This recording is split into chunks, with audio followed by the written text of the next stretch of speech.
Welcome to Anti-MLM Vlogmas Day 15. I'm Christine. I'm glad you're here. Today we're going to take a look at top tips actually, how to build a successful network marketing business. Yes, we took a look at something very similar a couple of days ago, but this time it's different. This time, it's not an Arbon Han that walks us through a slideshow, because it will be a slideshow from an Olive Tree People distributor and her top tips how to build a successful network marketing business. Let's get into it. My top tips for building a successful network marketing business, and she is pouring herself a drink from the Oliveda supplements. It looks like olive oil. Ooh, disgusting, but okay. I mean, everybody to their own. And also the pose is very natural. It must hurt in these shoes to sit like that on the floor. Let's remember, all of this is very performative, but let's get into the actual tips. Number 1, be ruthlessly consistent. And no, this doesn't mean you have to show up every day if you're busy with the kids or have a migraine, because family and health will forever come first. If that was true, that would be great. And I would actually appreciate that. I have a hard time to believe that in network marketing, but yes, family and health should come first. You just need to find a routine that works for you and to be consistent long term. You're not always going to feel motivated to make a post or get on a Zoom call, but this is where discipline beats motivation. The people who win aren't the most fired up. They're the ones who show up on the days when it feels like they're not moving the needle in their business. Because the truth is, it's what you do in those moments that determines your long-term success. Long-term success in network marketing is a myth, because it's not a stable business model, because it doesn't depend on somebody just selling the products. If that were true, then we would see 99% of the Huns across network marketing at the lowest ranks, really just selling the products, if that is how they would be able to build success. But surprise, that's not the case. They rise in the ranks. They try to get to the top, because that's where the money lies. And there is no long-term success if you depend on a big team. If you don't just depend on your own hard work, where you could contribute and where you could motivate and where you could be successful and consistent, when we're just talking about you selling the actual products. In network marketing, you make the most money when you're at the top ranks and you have the bigger teams. That's where you make the most money. And in that case, you depend on other people and you cannot control those other people. But what they do, what they sell, who they recruit, how long they stay, what they purchase is directly connected to your own success. Long-term success in network marketing? Nah. Second, build relationships, not transactions. That sounds nice, but once again, I don't believe that's possible in MLMs. We're not doing the hey girl scripts. Well, some of you still are, or blasting through a list of 100 names just to tick boxes. Well, some people actually are, because you need to please your upline, because you believe that that person is the source of truth. And if that person says you got to do this and you got to do that, you got to send hey girl messages, and you need to go through a list of 100 people, 100 people, right? Go through them and invite them to the new business opportunity. Then you're doing that also to please your all-knowing uplines. Of course, you hope that something will happen, that something will come out of it. Build a relationship to then also invite a transaction. So those two things are very closely connected. We're here to actually connect with people, to understand them, and to show up from a place of service. You're there to sell products and a business opportunity, and you need to build a relationship to sell that person. And that's essentially, fundamentally rooted in transactions. I want your money and I want you on my team, which also means more money for me, and that is a transaction.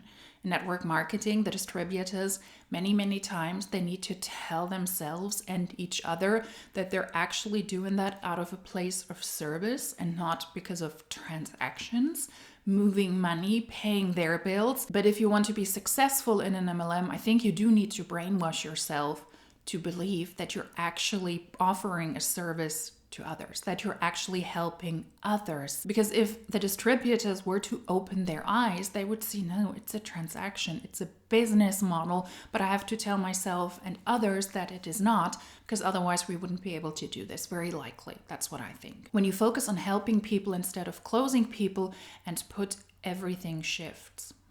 There's something missing. What do you want to say? When you lead with real connection instead of pressure, everything flows so much better and people can feel the difference. Well, but you're essentially still doing this because you want to sell people something. You need to connect with people. You need an ever-growing network of people to talk to pitch to, in person and also on social media, because otherwise you have a dying network marketing business. That is why you need new eyes and new people that interact with you regularly. But the outcome, the end goal is always to sell them something. It's not just to connect. Connect with people is a means to the transaction, and that has to be the outcome. Number 3, stop caring about what people think. So much easier said than done, but it really does get easier with time. People are going to judge you no matter what you do. Post too much, not enough, show your life, don't show your life. There is literally no version of you that escapes someone's opinion, and none of those people are paying your bills, so you do your thing to build the life you want and let them watch. I disagree with the general idea that other people would judge you, especially when you're on social media, so let them talk.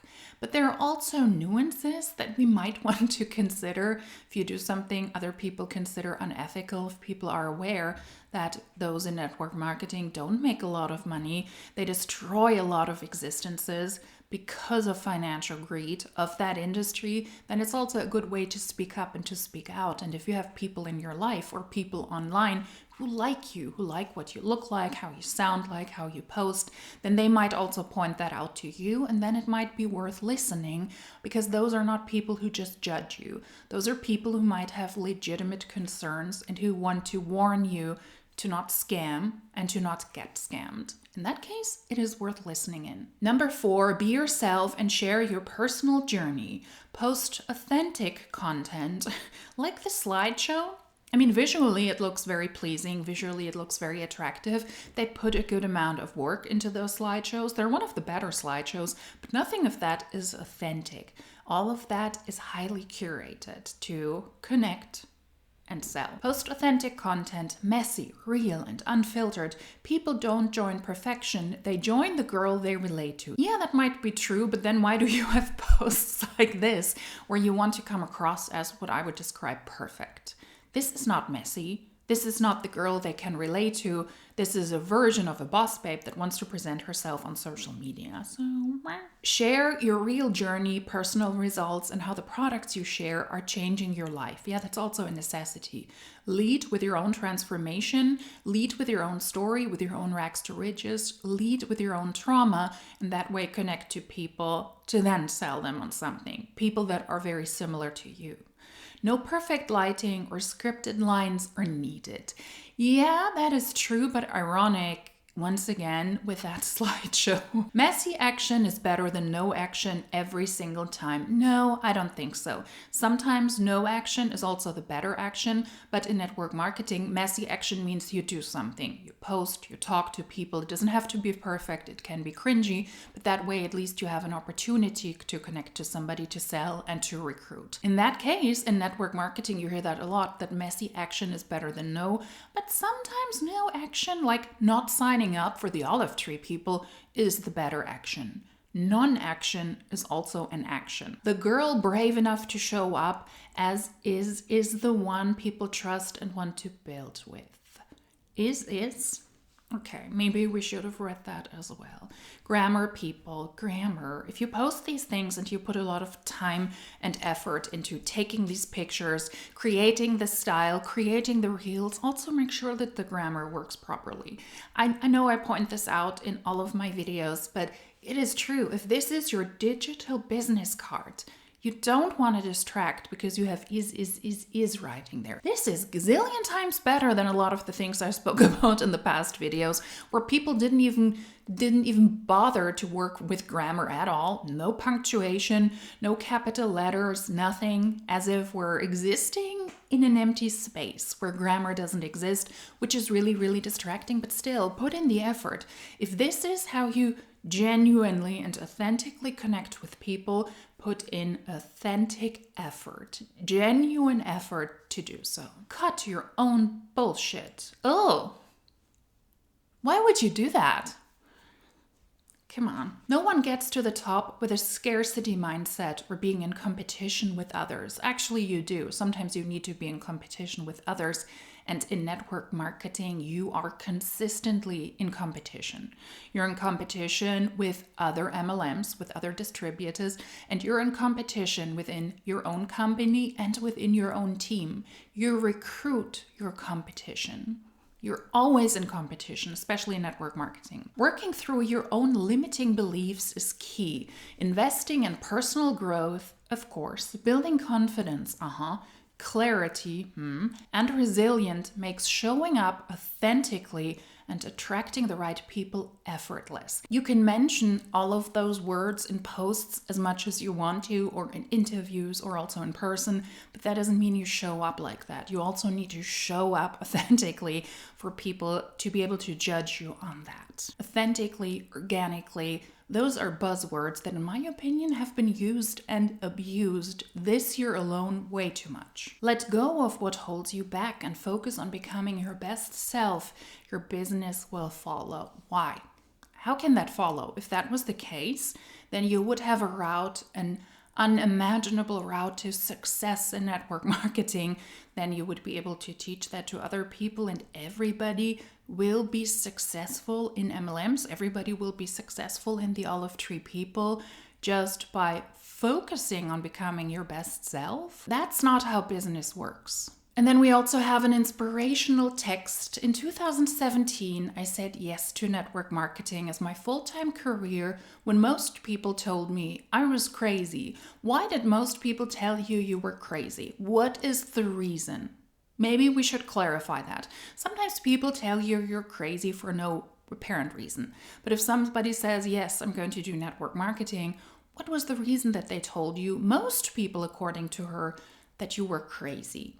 Maybe specify that, because then I think we would have actual clarity. Showing up online to sell something wasn't as accessible or common yet. We didn't have the abundant online opportunities that we do today, so it felt risky and unconventional. Well, it is still risky, and it is also in a way still unconventional, but not because of social media, but because it's a bad business model, and you're doing something that is not based on actual sale, but on the recruitment of people, and that is always risky, because if you want to be successful, also in the olive tree people, same is true for other network marketing companies, you need to recruit other humans.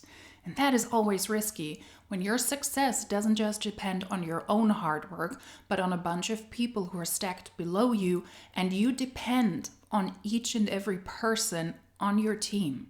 That's why it's risky. I dove headfirst into an area of work that felt very foreign. I had never seen a girl my age, I was 20 when I started, do network marketing, and all I could picture were Tupperware parties and Mary Kay flyers. That's this tale, Tupperware and Mary Kay, people throwing those parties. That's really how your grandma did MLMs. That's really how your grandma did network marketing. But now things have changed. But the basis of the business is still the same. Yeah, you utilize social media now, but the basis is still the same. It's still the same business model. I went for it anyway. Why? There's this disconnect yet again. Lots of people told me, oh my God, what are you doing? Why are you doing network marketing? Most people told me it's not a great idea. And all I could picture is really a very old model of network marketing with Tupperware and Mary Kay, but I did it. Why? Explain it to us. I went for it anyway, and it turned my whole world around. I instantly became passionate about having the opportunity to make money online. So it's about making money online, and that's why you did it, and that's why you became passionate. Okay. Not clocking in somewhere and trading my time for money. Today it's rewarded me with a life I used to only dream about, and the privilege of watching thousands of women do the same. But are those thousands of women also succeeding? Thanks to you recruiting them, having them on your team, in the company, and network marketing in general? Because the track record is really bad. You can watch thousands of women not clock in and not make a lot of money. Just because you don't need to clock in doesn't mean that you will be successful. So you watch thousands of women financially not succeed, but hey, at least they don't have to clock in because it's not a conventional job. That is a stupid logic. These are the exact 5 things I practice in my business every day that have shaped me into the woman I am, who didn't quit, who who built something real and who now gets to teach others to do the same. Success in this space isn't random. Well, actually it is. It's repeatable. No, it's obviously not. And if you're willing to grow, willing to lead, so you need to recruit, and willing to show up for the life you want, you can do it too. FA. DM me. What? Okay, maybe you should have paid authentic attention yet again to this post. You can do it too, FA.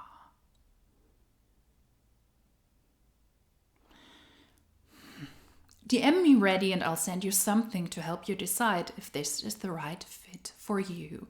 I have a suspicion it's not the right fit for you. It's definitely not the right fit for me. But let me know your thoughts. What do you think about these top tips from an Oliveda Han compared to the top tips from an Arban Han that were just as culty, just as brainwashy, and just as nonsensical as that other post was? Yeah, that's not helpful. I wouldn't call these business tips. If you liked this video, then please give it a thumbs up, subscribe to the channel, that way you won't miss out on further uploads. And if you liked this video, then hopefully I will see you tomorrow, Vlogmas Day 16. Until then, tschüss!